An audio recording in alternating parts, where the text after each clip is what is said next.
Welcome back. Welcome back. Episode 6. Episode 6. Oh man, we're getting along the way here. All right. Well, welcome to Please Hold. I'm one of your hosts, Ashley. And I'm Tiffany. And you're tuning into Please Hold. So today we are talking about irate customers. Today's episode title is probably one of my favorite because I feel like it's relatable to anybody who has worked in customer service. Doesn't matter what the role is, like, or the industry, like, it's relatable. And today's episode is, I can't hear you, man, because you're yelling in my ear. Stop yelling. Yeah, stop yelling. And maybe we can solve your problem. Right. Just maybe. But maybe. Well, yeah, I mean, let's go ahead and dig deep into it. One, I think you and I have both experienced what it's like to be yelled at and screamed and dealing with irate customers. But I think we've also, on the flip side, have experienced being an irate customer. Being an irate customer. Yes. So I don't know. We might want to do like a rewind session of like, maybe it was like the first intro of when we were talking about car rentals. Oh, yes. Okay. You want me to tell the story? Oh, yeah. Go ahead. Okay. So I was trying to rent a car. Our grandfather had just passed away. Yeah. And I needed to go ahead and, rent a car. We both have kids and, it's obviously last minute and, couldn't catch flights or anything like that. So I called the car rental place to, I can't remember if it was budget or enterprise. Oh, it's enterprise. And to, obviously rent an SUV. And I made a reservation. First thing you're going to do is like go online and make a reservation. Right. But that wasn't working out. So I called the reservation department to rent an SUV. And like, it was like talking to somebody who never even worked at a car rental place. Like, just straight up, just dumb. Like, couldn't help me. Like, obviously I'm upset. I, have a lot of stress upon me. I gotta leave. I gotta take off work. I gotta get the kids ready to go. So it's going to be a long drive down to West Palm Beach from Atlanta. Like, it was just it's a lot of things combined. So, talking to them, and I lost it. Completely lost it. At work. I lost it at work on this person because it was like they were just not willing to help at all. And I was just getting the runaround. And I did end up being like an irate person. Swallow it down. I did. Yeah. I admit it, because it's like, you're not trying to, that person was not trying to help me. You're not trying to work with me. Like, couldn't give me any direct answers on the type of car that I could get. I needed an SUV, like where I could get it done. And then let me tell you what put the cherry on top. The cherry on top was so after going through all of that over the phone, then I get there and they have no cars. No cars. How are you a car rental place and you have no cars? I'm there, ready to go. Kids are packed, up early in the morning to get the car. And I get there and you're like, oh, we don't have any cars. Excuse me? What? Oh, and so after I went off on that person there, for not having any cars, they then send me to the airport. So then got to take the kids. Well, no, I took the kids back home, went down to the Atlanta airport, which if you live here, you already know the airport is crazy, and go there to get a car. Now, I don't know if you know this, but the enterprise or the car rental place, the standalones versus the airport ones, they're different. They operate different. Their prices are different. They're not the same. Airport rental car places are higher. So now, yes, they have a car, but now it's $300 more than my original reservation. Oh yeah, you're pissed. Oh, what? I'm about to just set it on fire. I am irate, and that's and then at that point you're just like, just forget it. Like I've driven down here. I've now have put me back behind schedule to drive down, and just give me the car and just give me whatever. I don't care what the price is at this point. But it's like, people have to understand that like no one's renting a car for the most part. I mean, unless you're some of these people who put on the city are renting a car for fun. Right. Usually it's my car is in the shop or I have an emergency or whatever. I need a car so that I can do what I need to do. And you adding on your incompetency and your attitude or your non-knowledge or don't even really try to show up for work today attitude does not help anybody. It does not help not one person, and it don't help you. And all you really are going to get is people yelling at you. So like, I think it's from there's two sides. No, should, people get irate and be ugly to customer service? No, it's not fair. It's not right. But on the other hand, do your job. Yeah, totally. Do your job and be respectful and try to be helpful. And even if you can't do something, say, hey, I can't do this, but I can do this, or let me see what I can do for you, instead of being like, I don't know. That's not my job. That's not my job. Like, I don't want to hear that. I don't work here. I don't know anything about your job, but all I know is that you're the customer service person to help and assist me. Right. That is your job. Your job is to assist me. So assist me. Yeah. Don't tell me that you can't do something or that you don't know. Go find out. It's okay if you don't know, but go find out. Go find an answer. Go look up a manual. Go look up a book. Go in the handbook. Call somebody. Call a manager. Phone a friend. Honey, please. But that's your job. Your job is to help me help your company. She's still upset about it. Oh, I know. And that was like 4 years ago. But no, I mean, I think it's a great point that you're pointing out is that, I think that that's what sometimes gets people to that point where they're not feeling like they're getting the help that they need, from the person who was supposed to help them. Right. Mm-hmm. Like, you're here in this position, you're supposed to help me, and I can't do your job for you. So I need you to do your job, please. And I think that that's kind of like what pushes people. Now, we also have situations where, people will go ahead and just get on the phone automatically and start going in on people. Mm-hmm. And then it's a wrap. It's just a wrap from the very beginning. Right.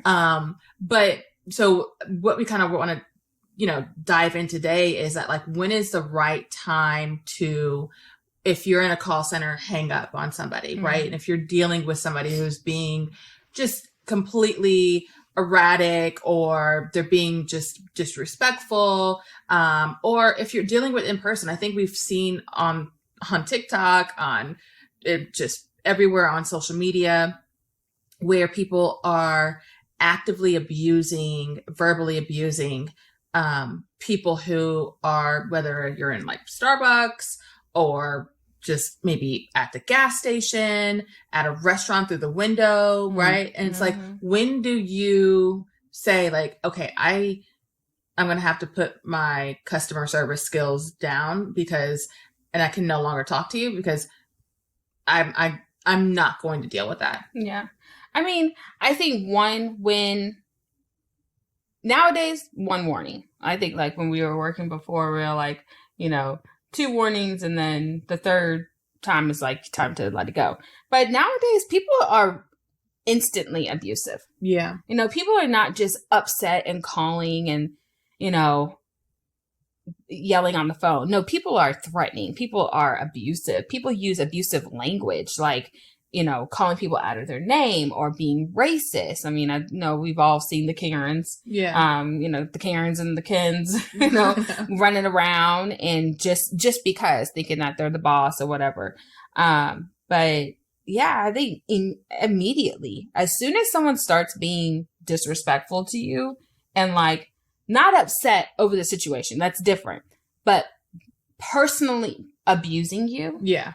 you have to start, it has to be addressed immediately. Like, there's no more, man, please don't do that. Like, because people are not being responsive to that anymore nowadays. Like, we're just in a different age, a different time now that it's immediately, oh, we're not going to do that. I can tell you, like, we're not going to have that abusive language. We're not going to do that. Like, you have to almost like be stern with these people nowadays to let them know, like, if you want to continue this conversation, if you would like for me to continue to help you, or anybody in this store or restaurant or whatever to help you, you cannot do that, period. Right.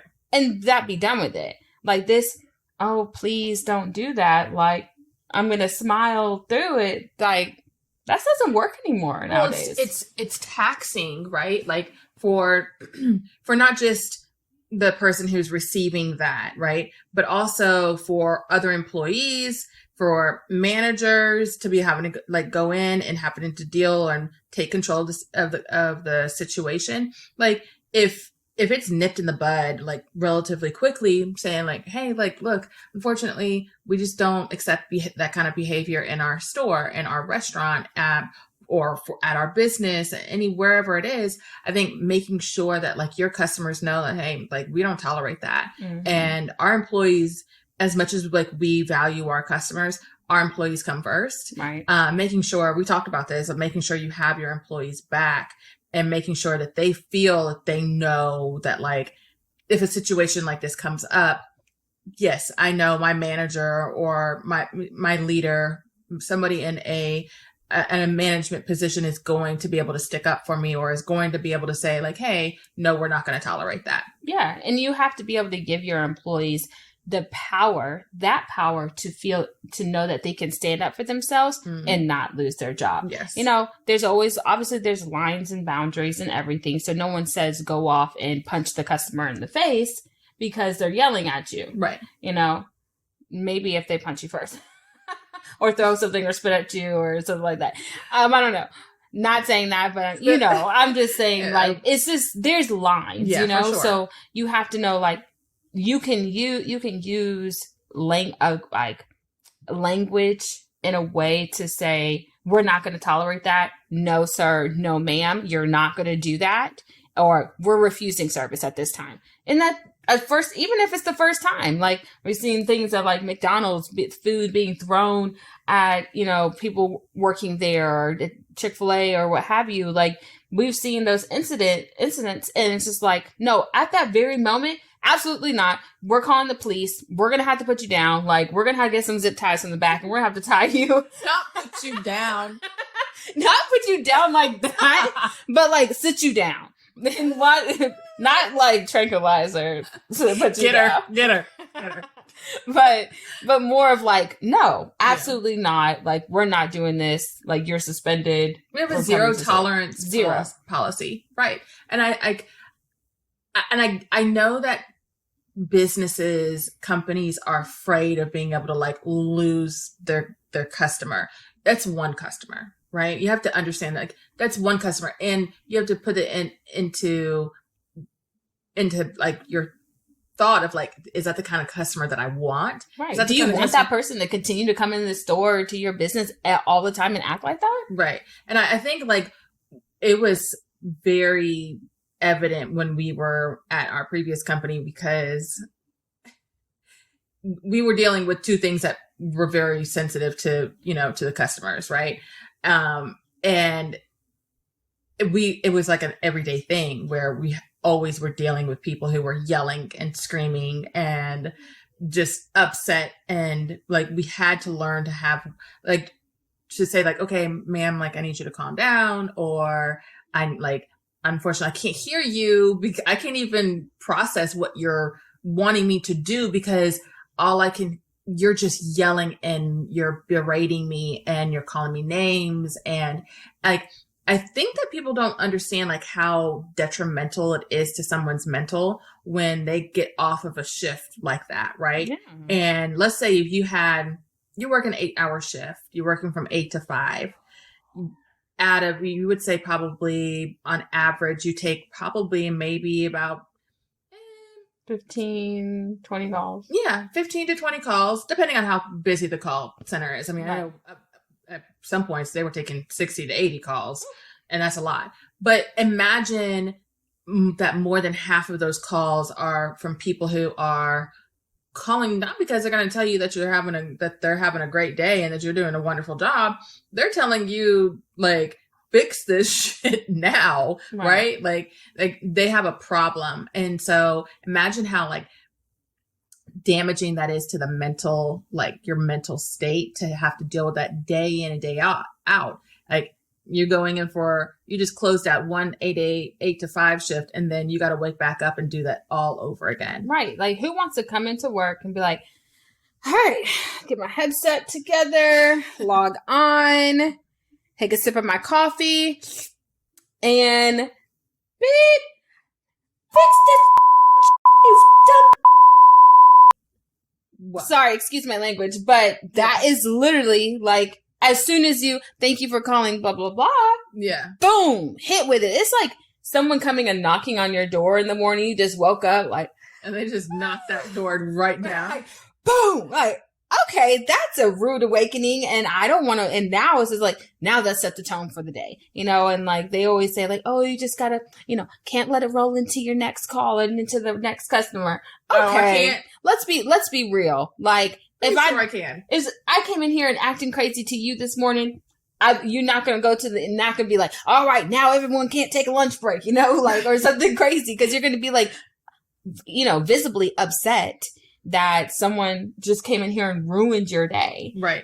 Or to do it at the end of the day. And now you had to go home and drive home with that, or, try to not let that affect your night with your family or with yourself or whatever. Like, it takes a lot. And I think people nowadays just need to just chill out. God, I mean, really, there is nothing really that serious. And even, obviously speaking for myself too, like, I was going through, something very, emotionally hard for, to deal with, and plus we're dealing with kids and stuff. And should that employee got, yelled at by me? Probably not in the way, but like, not in the way that I did it, but like, just be helpful, do your job. And I think a lot of times people are minding their own business because the Karens come around and start bossing people and thinking they're the ruler of humanity in neighborhoods and grocery stores. Right. And then it's just like, just do what you're supposed to do. Yeah. Okay. Just do what you're supposed to do. And usually people, like I said, people are doing what they're supposed to do, and people just decide to ruin their day just because. But I just think it's on call for, and people need to learn how to, one, not be so sensitive. And there's so much things in this world that people are just overly sensitive about. Yeah. And it's just like, if you take a minute, take a beat, like, just sit back, relax for a second, and think about what you're asking for. Because I can tell you, if you come yelling at me, like, I'm automatically going to shut down. Right. Like, you yelling and screaming is not going to get anything you'd want done faster. Right. Like, my skills didn't all suddenly, like, master up a level because you're yelling. Like, boop, boop, boop. Okay, and now I know how to do it. And I didn't automatically get permissions that I didn't have previously because you're yelling and screaming at me, and because you want me to do something. Right. I remember working in high-end retail, and somebody came in and they were like, well, like, I want you to do X, Y, Z. And I'm like, well, I can't do that because I'm not a manager. Like, I can't open up and get the say for, and I don't have access to it. Like, it's not possible. Well, why not? Well, cause I just told you why not. Like, I'm literally telling you, like, I don't have permissions. And it's just like, then it gets into like a yelling, like, and screaming and being, verbally abusive. And I'm like, well, this doesn't, like, I can't literally, like, do anything for you. Like, I can't actually physically open up something if I don't have the code to it. Right. It's just like, it doesn't make any sense. Yeah. People are just, sometimes I feel like people are just asking for the impossible, and they already know. Cause usually they end up walking away, hanging up or whatever, like, cause they already know, like, sir, like, we can't do that. Yeah. Like, come on. You're asking for the most unreasonable. Right. There's no reason. But I don't know. Like, the yelling and the screaming, I feel bad for people who work in customer service that have to deal with it. I know that I've dealt with it. You know, I remember a guy calling me and telling me that he's like, I bet you have, he's like, no, he's like, if you have any kids, I bet you're going to be the worst parent. And I'm just like, how can you say that? Like, you don't know me, but it's just like, because I can't give you what you want that I cannot give you, like, part of the policies of the company, like, I cannot do it.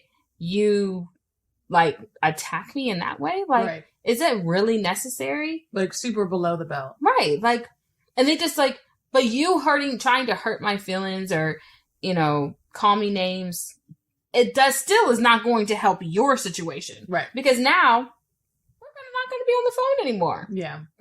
I mean, and to kind of go back to like what we were asking in the beginning, is like, when is the right time to hang up? I definitely think like in the first, you know, recognizing, like letting them know, like, hey, this is a warning. We're not going to tolerate that. Like, we're not going to do that. And I want letting them know, like, I want to help you with your account. Right. But if you do this again, or if you say that, or if you continue yelling and screaming, I can no longer help you with your account, or I can no longer serve you, or I can no longer, you know, assist you with the items that you need, or whatever the case may be. And like giving them that fair warning, like beforehand, because it's like, after that, it's not happening. It's just not happening. Right. And then after, if the abuse still continues, that like, then that's when you say, okay, it's time to cut it off. Right. No, I mean, yeah, exactly. So it's like, one, hey, we're not going to tolerate it. And then second time it happens, okay, I warned you. You're done. You're kicked out. You're being hung up on. Like, that's just what's being done. And like, I'm not going to ask you anymore. Like, You're a grown adult. If you're calling in or going into a place, obviously you're an adult. Right. You know, so, or in some kind of capacity. So I'm going to treat you just like an adult. Right. And we're just not going to do that. We're not going to do that. And I'm not going to I'm not going to even allow myself to be entered into that situation or for it to continue on. Yeah. And companies should, you know, make sure that they empower their employees to be like, that's fine. You know, we don't want those kind of people. And every company should stand by that and say, hey, we don't want abusive people in our company or in our business or in our store, in our restaurant or whatever, like, and point blank. And if that's happening to you and you feel uncomfortable, kick them out, hang up on them, be done with it. Yeah. You know, because we have other people who are acting right, of course, who are deserving of the customer service, deserving of the business. And you can then put your time and energy into them instead of, you know, nasty person here, he wants to berate you for 40 minutes. Like, I remember customer reps being stuck on the phone for 30, 40 minutes being yelled and screamed at and called names. Like, just keep on going. Just tell them it's going to be better. What? It's not getting better. It's not getting better. It's not getting better. It's not getting better. It's getting worse by the minute. Right. So it's just like, cut it off, be done. And I think that will start to help people's mental, you know, stability. Like, your mental health is so important no matter where you work, and it should be protected at all costs. And not only should you be protecting your mental health, but the company that you work for should be protecting your mental health also. Yep. Yes. Can you say it again? Yes. You should be protecting your mental health, and then the company should be protecting your mental health. Yes. Like, you have to. It's so important. Life is short. Things are crazy all over the world and everyone's lives. There's all types of ups and downs. And the last thing you need is like the added stress onto that and thinking like, if I don't allow this person to treat me like crap, then I might lose my job. Right. Like, we should not be living in that kind of situation at all. Yeah. No, I completely agree. Well, is that it, Tiff? I think so. You got it off your chest? Whew, I feel good. Now y'all know. Well, that is episode 6. You will catch us next week when we come back around with episode 7, where the math ain't mathin'. We're going to talk about some... Run me my money. Run me my money. Because y'all are asking me to be the face of this company. And, yeah. Yeah. you're going to The have to numbers pay up. don't look right. Right. But you want to close this out, Tiff? Yeah, so you can follow us on Instagram at pleasehold_podcast. If you want to email us, send us any feedback. We love feedback, especially starting this new thing with us. It's info at pleaseholdpodcast. And yeah, and then you can just, keep on watching, subscribe, Download, review, like, all those things. Tell your friends, tell your family. That's right. All that good stuff. Cheers. Awesome. Thanks, and we'll see y'all next week. 1